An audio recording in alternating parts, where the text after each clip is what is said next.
इतिहास के पन्नों में दर्ज कई कहानियां हम सुनते हैं, लेकिन आज के इस ऐतिहासिक विश्लेषण में हम एक ऐसी नाटकीय और रोंगटे खड़े कर देने वाली कहानी पर बात करेंगे जिसने एक पूरे ब्रिटिश साम्राज्य को हिलाकर रख दिया था।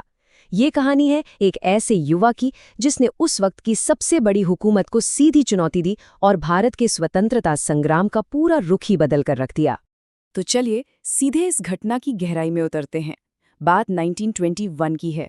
असहयोग आंदोलन पूरे उफान पर था और इसी दौरान एक 14 साल के लड़के को गिरफ्तार करके ब्रिटिश मजिस्ट्रेट के सामने खड़ा कर दिया गया। जब मजिस्ट्रेट ने कड़क आवाज में उसका नाम पूछा तो उस लड़के ने बिना किसी डर के जवाब दिया, नाम आजाद, पिता का नाम स्वतंत्रता और पता जेल खाना। इस बगावत के लिए उस छोटे से बालक को 15 कोड़ों की खौफनाक सजा सुनाई गई। लेकिन इतिहास गवाह है कि शरीर पर पड़ने वाले हर कोड़े के साथ उस लड़के के मुंह से दर्द की चीख नहीं, बल्कि सिर्फ वंदे मातरम और महात्मा गांधी की जय का नारा निकला। बस यही वो ऐतिहासिक पल था जिसने चंद्रशेखर तिवारी को हमेशा हमेशा के लिए हमारा आजाद बना दिया। आज के हमारे इस ऐतिहासिक सफर का रास्ता कुछ इस तरह रहेगा।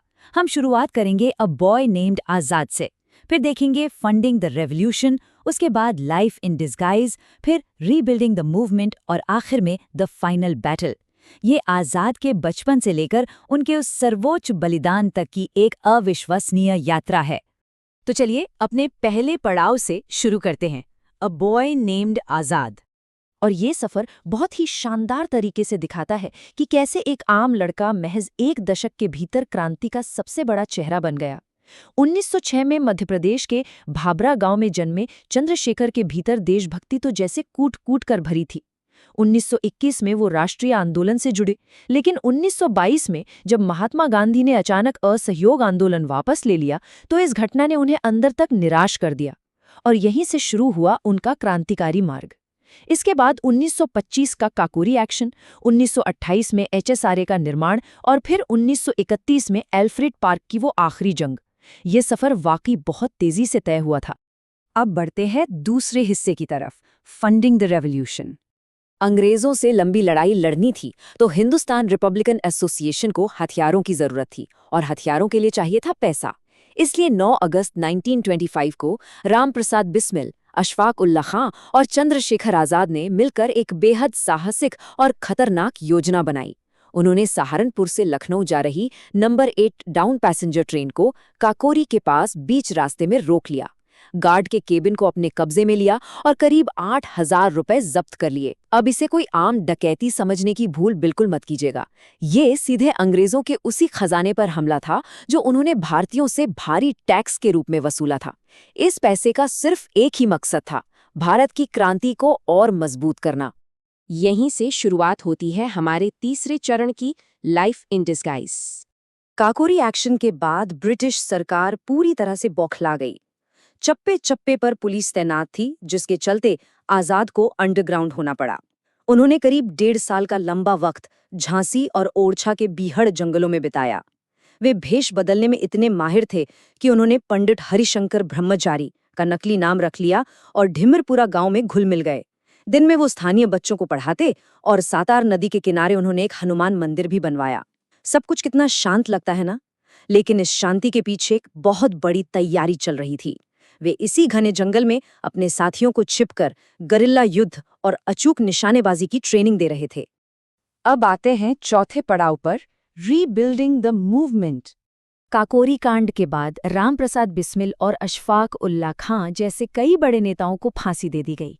संगठन लगभग बिखरने की कगार पर था, लेकिन आजाद हार मानने वालों में से कहाँ थे।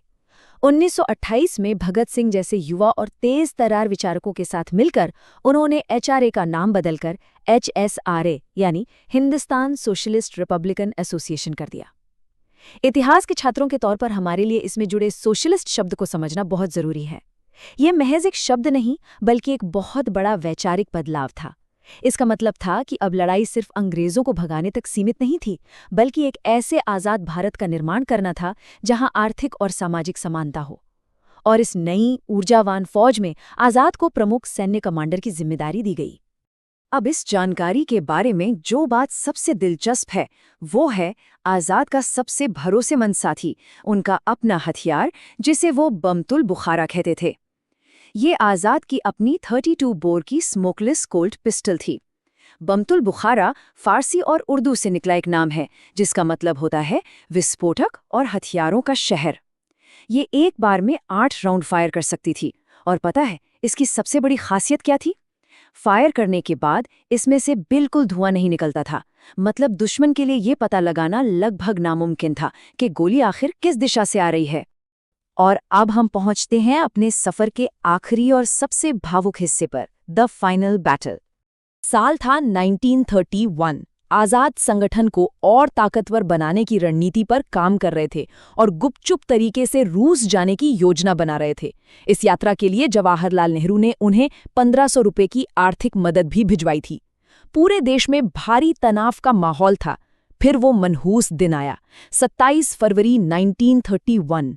आजाद इलाहाबाद के एल्फ्रेड पार्क में अपने साथी सुखदेवराज के साथ इसी यात्रा को लेकर बैठक कर रहे थे। तभी एक गद्दार मुखबिर की सटीक सूचना पर ब्रिटिश पुलिस ने उन्हें चारों तरफ से घेर लिया। पर ऐसे मुश्किल और जानलेवा वक्त में भी आजाद के अंदर का असली सैन्य कमांडर जाग उठा। उन्होंने तुरंत एक बेहतरीन रणनीतिक कवर फायर देना शुरू किया। उनका निशाना इतना अचूक था कि पेड़ के पीछे से झांक रहे ब्रिटिश इंस्पेक्टर विशेश्वर सिंह का जबड़ा उनकी एक ही गोली से चीर गया। इस ताबड़तोड़ गोलीबारी का उनका सिर्फ एक ही मकसद था, किसी भी तरह अपने साथी सुखदेवराज को वहां से सुरक्षित बाहर निकालना, और अपने इस मकसद में वो पूरी तरह कामयाब भी रहे।